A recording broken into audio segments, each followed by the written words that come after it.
akan memanggil pembicara pertama, yaitu sebelumnya saya akan bacakan sedikit CV dari pembicara pertama. Pembicara pertama itu Dr. Renaldi Pehan Nagarasid, yang dikenal dengan nama panggilan Dr. Renaldi.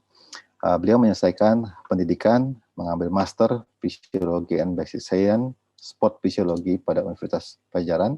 Selanjutnya memperdalam ilmu mengenai shoulder dan sport injury di Departemen Ortopedi dan Traumologi Thammasat Universitas Hospital Bangkok, Thailand. Dan kemudian memperdalam lagi mengenai ultrasound guide pain intervention pain spine center di India. Selain itu, saat ini Dr. Renaldi menjabat sebagai Sekretaris Program Studi Pendidikan Ortopedi Residensi di Universitas Pajajaran dan juga menjabat sebagai Asisten Profesor pada Departemen Ortopedi Traumologi Fakultas Kedokteran Universitas Pajajaran. Selain itu, beliau juga aktif di organisasi sebagai fakulti dari Indonesian Shoulder and Elbow Society atau INASES, member dari Indonesian Orthopedic Society for Sport Medicine and Arthroscopy (IOSMA), dan juga sebagai koordinator di riset dalam riset dan publication di dua organisasi besar, yaitu Indonesian Orthopedic Association dan Indonesian Orthopedic Pain Intervention Society. Pada kesempatan malam hari ini, Dr. Renaldi akan menjelaskan kepada kita, memperkenalkan kepada kita mengenai penggunaan ultrasound pada kasus-kasus ortopedi, terutama pada sendi bahu. Untuk waktu dan tempat, saya persilakan kepada Dr. Renaldi. Oke. Assalamualaikum warahmatullahi wabarakatuh. Selamat malam dan salam sejahtera. Terima kasih kepada Dr.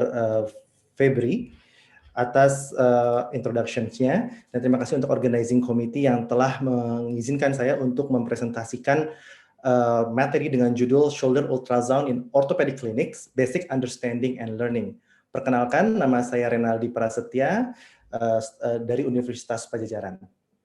Latar belakang dari apa yang akan saya sampaikan adalah shoulder pain adalah kasus yang sering kita temukan di orthopedic clinic dengan lifetime prevalence antara 7-70%.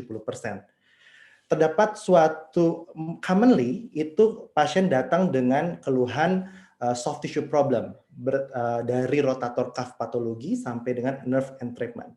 Dalam hal ini untuk mengconfirming diagnosis tentunya kita membutuhkan further investigation. Pilihannya mayoritas adalah MRI ataupun ultrasound. Ultrasound memegang peranan yang cukup penting dalam confirming diagnosis kita dan mendapatkan keuntungan dari kita dapat men-setting ultrasound investigation di klinik sehingga kita dapat berinteraksi dengan pasien dan melakukan scan dengan seksama sehingga konklusi untuk confirming diagnosis itu dapat kita dapatkan secepatnya. Kemudian tentunya pasien akan berkoordinasi dengan kita dan terlibat secara langsung dan itu akan memberikan kepuasan. Biaya untuk dilakukan suatu ultrasound itu lebih murah daripada MRI dan kadang kita dapat melakukan pemeriksaan pada pasien-pasien yang tidak dapat dilakukan MRI karena adanya suatu kontraindikasi.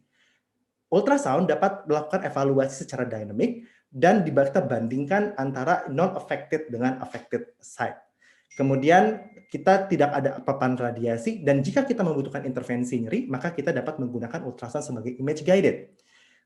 Kerugiannya tetapi ultrasound tidak dapat melihat intraartikular patologi dan penggunaan ultrasound kadang sangat bergantung pada operator dan mesin itu sendiri.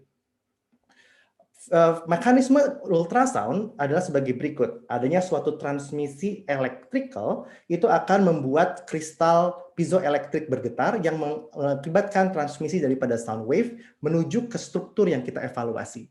Dari struktur yang kita evaluasi tersebut akan terdapat suatu pantulan, di mana pantulan tersebut akan diterima oleh BIM, ataupun sound wave tersebut akan diteruskan ataupun dibiaskan.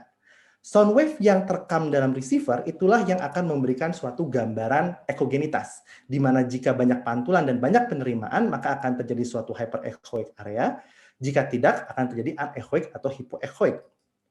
Ini adalah suatu term yang harus kita pahami, bahwa jika kita menempatkan probe pada perpendikular terhadap struktur yang kita evaluasi, longitudinal axis-nya, maka kita akan memberikan gambaran short axis. Tetapi jika kita menempatkan probe kita searah atau paralel terhadap struktur yang kita evaluasi, maka kita akan mendapatkan kondisi long axis.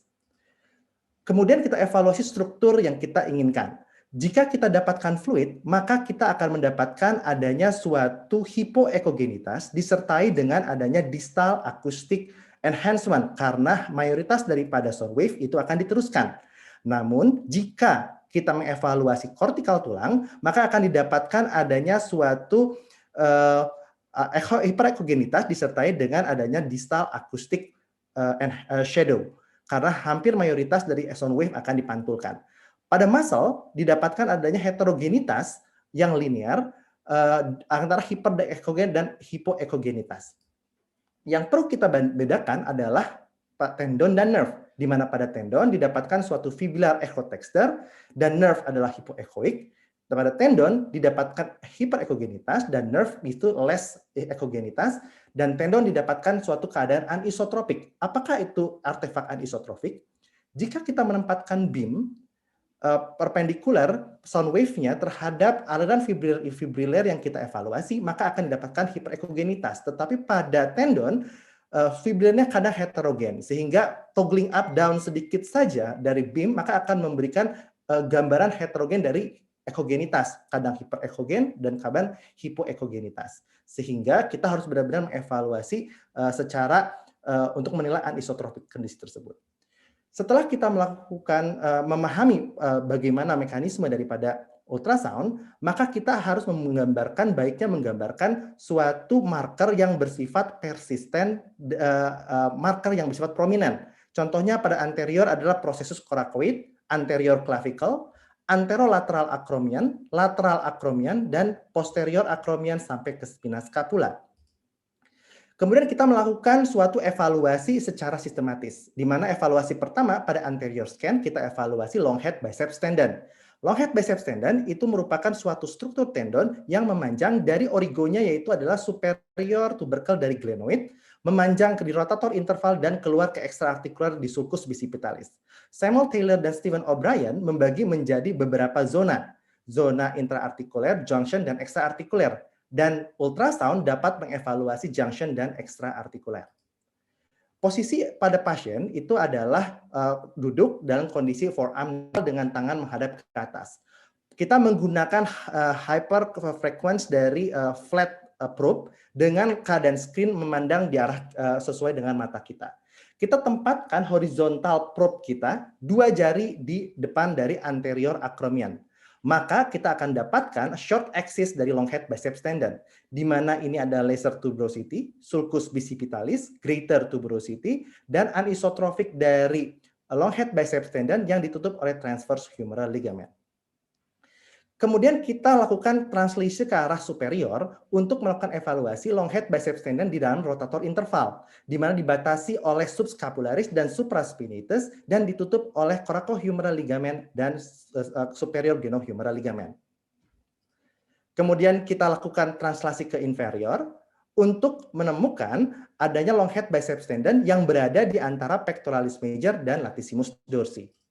Kemudian kita rotasikan probe kita 90 derajat yang bertujuan untuk mengganti short axis view menjadi long axis view.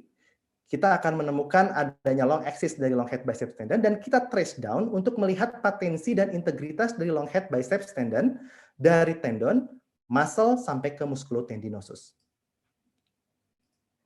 Kemudian struktur lain yang kita evaluasi di anterior adalah subscapularis dan subcoracoid bursa. Subscapularis adalah struktur muscle dan tendon yang berorigo pada fossa subscapularis dan berinsersi di lesser tuberosity. Di mana lesser tuberosity itu terdapat 4 faset dan 2/3 superior faset adalah tendon yang confluence, kemudian 4 inferior adalah muscles. Dan mayoritas robekan yang terjadi pada subscapularis itu terjadi pada 1/3 superior dari insersinya.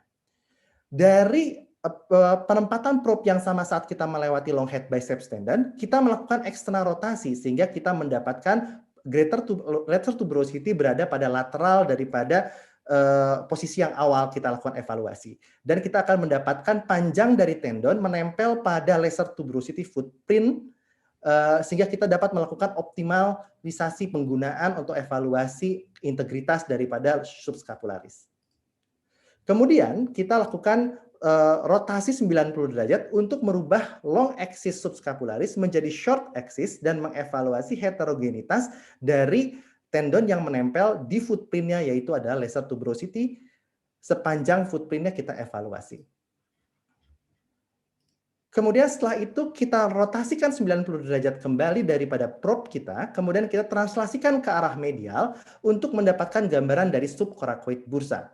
Di sini kita dapatkan adanya suatu prosesus coracoid dan humeral head.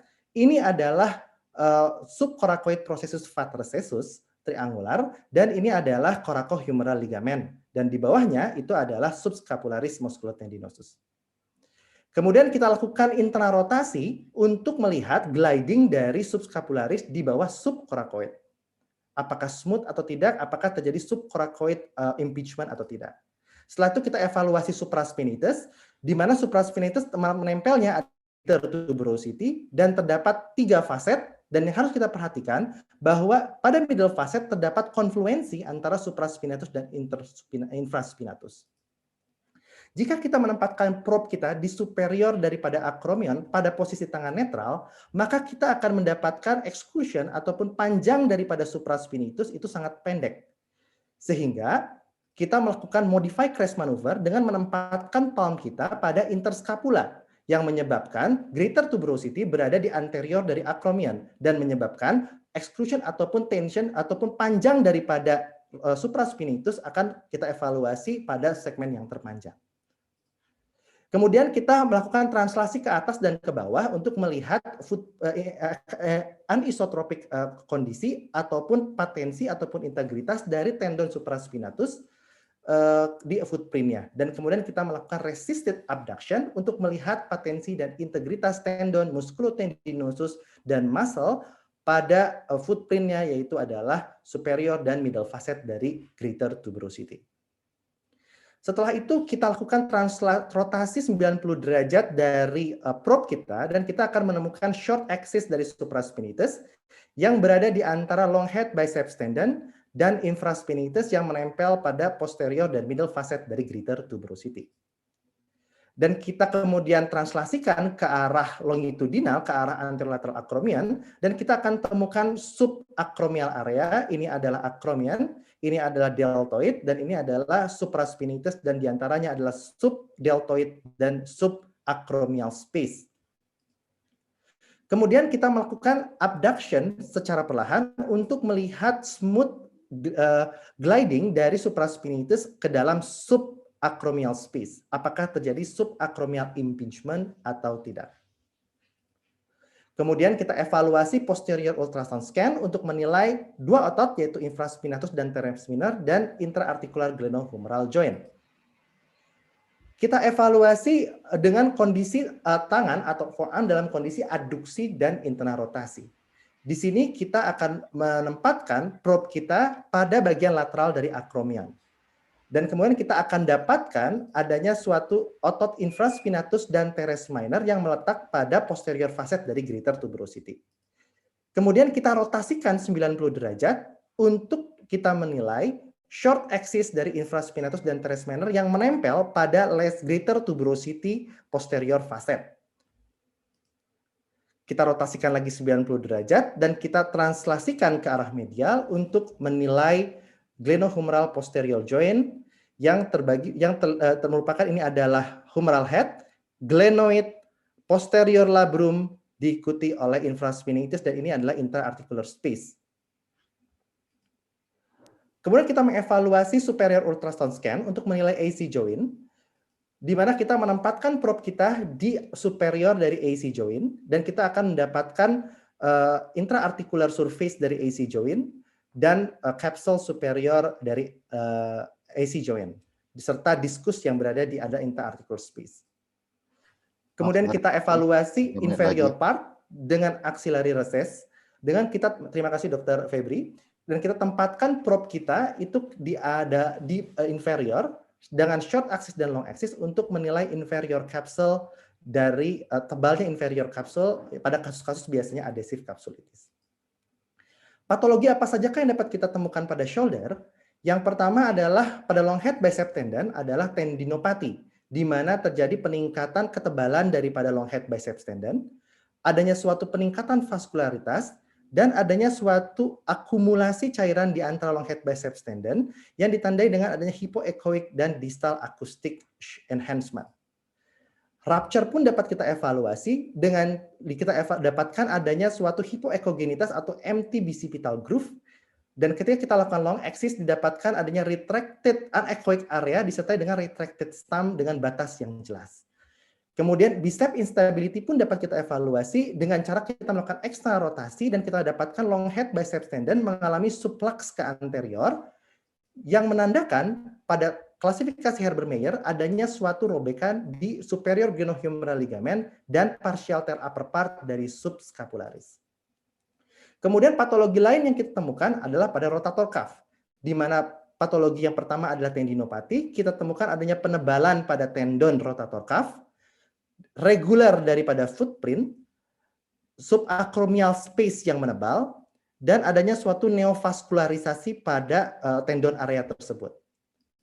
Dan cuff tear yang kita dapatkan pada cuff tear adalah anechoic area dengan well-defined margin, disertai dengan retracted proximal thumb, dan adanya suatu herniasi, subdeltoid herniation, disertai dengan adanya suatu double contour atau cartilage interface strain yang menandakan bahwa sound wave langsung mengarah kepada articular surface melewati suatu robekan. Dan patologi pada RC joint yang paling sering kita lihat adalah RC joint arthritis disertai dengan akumulasi cairan dan peningkatan neovaskular pada IC joint. Disertai atau tidak disertai dengan pembentukan kista yang tebal yang prominent di superior. Keadaan yang lain dapat kita evaluasi adalah geyser kiss, di mana adanya suatu kiss yang besar diisi dengan viscous fluid, dan juga disertai dengan superior margin migration yang ditandai dengan adanya massive cuff tear pada MRI atau pada ultrasound. Intervensi yang dapat kita kerjakan pada kasus-kasus tenosynovitis atau tendon mati adalah menginjeksikan rejuvenating agent ataupun antiinflamasi atau anesthetic agent. Seperti contoh pada long head biceps tendon, kita dapat menginjeksi dengan image guided memasukkan jarum dari arah inferior ke superior dengan long axis dari long head biceps tendon. Kemudian kita juga dapat melakukan hal yang sama jika kita melakukan problem pada subacromial impingement atau supraspinatus tendon dengan menginjeksi subacromial space dari lateral ke medial dengan kondisi long axis in plane. Dan pada kasus-kasus AC joint arthritis kita tuh dapat melakukan dengan coronal axis dengan memasukkan jarum dari lateral ke arah medial, memberikan anesthetic agent ataupun analgetik ataupun anti-inflammatory agent. Jadi secara kesimpulannya bahwa ultrasound di orthopedic clinic itu sangat baik untuk dikerjakan untuk menunjang diagnosis kita, melakukan challenge test dengan akurasi yang tepat, dan kemudian untuk mempromot rehabilitasi serta memberikan efek diagnostik. Kita dapat juga melakukan suatu investigasi secara dynamic dan static untuk mengconfirming diagnosis kita. Interaksi dengan pasien secara langsung dan mendapatkan diagnosis yang cepat menimbulkan rasa percaya pasien terhadap orthopedic surgeon. Dan kemudian tentunya jika kita melakukan intervensi secara akurat dengan image guided, tentunya akan meningkatkan akurasi. Sekian dari informasi yang dapat saya sampaikan. Wabillahi taufiq wal hidayah. Wassalamualaikum warahmatullahi wabarakatuh.